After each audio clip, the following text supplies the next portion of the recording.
Hello and welcome to the Greater Statesville Chamber of Commerce's 2023 City Council Elections podcast. I'm William Morgan. I'm the current chair of the Chamber's Business Advocacy Committee. I served 2 terms on Statesville City Council, and I'm pleased to be joined by incumbent Ward 4 City Councilwoman Amy Lawton. Thank you. Hi, William. Thank you for having me, and thank you to the Greater Statesville Chamber of Commerce for allowing this opportunity for all of us candidates to speak to our citizens. So tell us a little bit about Amy. Okay, well, I am the incumbent for Ward 4 and thoroughly enjoyed my time on City Council so far. I'm a mother of 2. I've got a daughter that's at Statesville High School. She's a freshman in the IB program, and my youngest daughter is a 6th grader at Oakwood IB.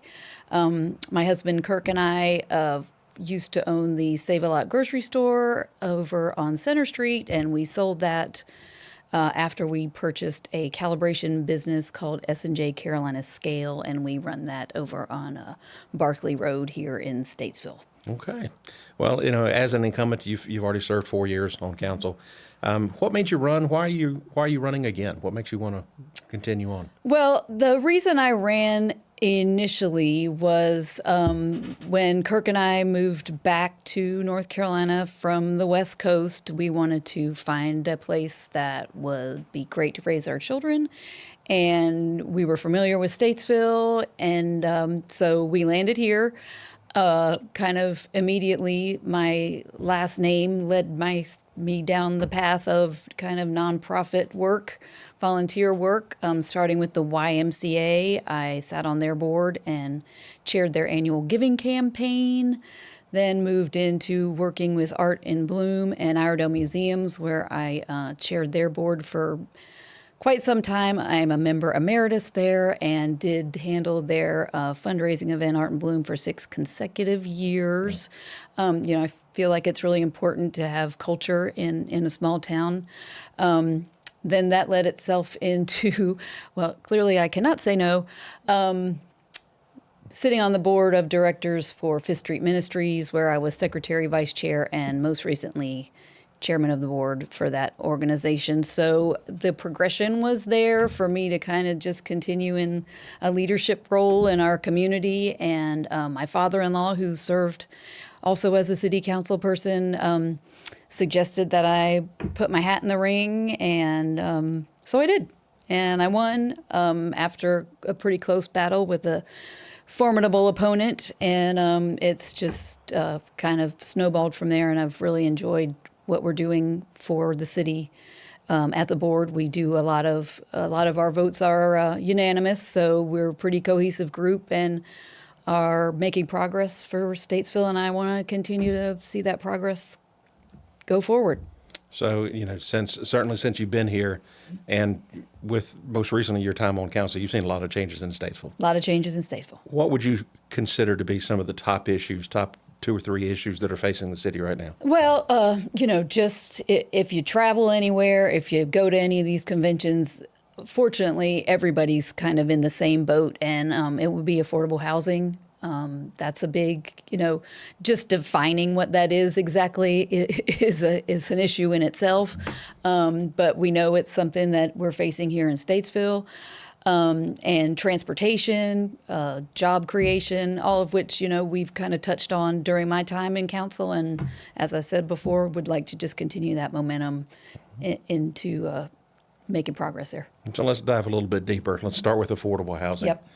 Homelessness, Yep. Affordable housing, that's an issue here. What kind of ideas do you have? What would you like to see happen? Well, I think we need to kind of maybe define what the difference is between affordable housing and subsidized housing. I think for some folks that's kind of interchangeable. For me, I see affordable housing as housing that's affordable for working folks, right? So as a council, we've kind of really made an effort to approve projects that offer different modalities, not just single-family homes. We've approved projects that are apartments, townhomes, duplexes, and single-family homes. So by doing that, I'm hoping that some of these options will be deemed affordable housing. We've also done some projects where we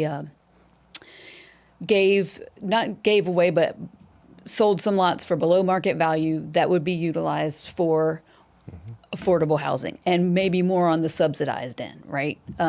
So just trying to make sure, and not everybody wants to buy their own home. I think we're finding now with kind of the millennials, at least right out of the gate, that they do want to rent. They don't want to have to find a plumber. They want the amenities that come with a nice new apartment complex. So we're trying to offer an option to those folks as well. So, in order to be able to afford a home, you typically need a job. Yep. Economic development is Yes. certainly a hot button, too. Yes. We've done a very good job, and the council's done a very good job over the last 4 years, plus or minus, in bringing industry here Yep. and helping industries expand. Yes. What other ideas, how can you continue on that path? Well, we certainly have the momentum. To your point, in the past 4 or 5 years, we've had $1.1 billion worth of investment in our city and created about a little bit over 3,000 jobs. That is really great. One thing that we have done and will continue to do is offer locations like industrial parks that are turnkey operations where people can just say, I need a distribution center. Well, here we've got one. Come on, let's go. We've also got ground that's been cleared. We're ready to go. You tell us what your industry is, what you want it to do, and we've got the place for you to build it. Not only do you, as a city council member, represent the city, but you also represent your specific ward. Yes. Ward 4, Central Business District, a lot down Davie Avenue, that area. What do you think is the number one priority in your ward? Well, the one thing that besides keeping taxes low, the one thing that really I get the most calls about is speeding. Oh, And people wanting speed bumps on their streets, and how do they do that? Prior to running for office, we started that process. I live on Park Street, so we've got the cross streets between Davie and Broad. That's Park, Bost, Green, and Elm Street, and it took us. We started, I would say, in 2017, and just got the speed bumps in 2022. So it's a long process. It's something that I think we need to invest in for the safety of our citizens, but I cannot honestly think of one street in my ward that I have not gotten a phone call about that says, hey, people are zooming up and down the street. What can we do about it? It's a safety issue. It's a quality of life issue, and it's an important issue. as you know all too well, there are 8 members of council, 6 wards, 2 at large, and the mayor. In order to get anything done, you need 5 votes. 5 votes. So how have you and how will you continue to build consensus with other council members? Yep. Well, we are fortunate right now that we do all pretty much get along. There's definitely outliers kind of on either end, depending on the project.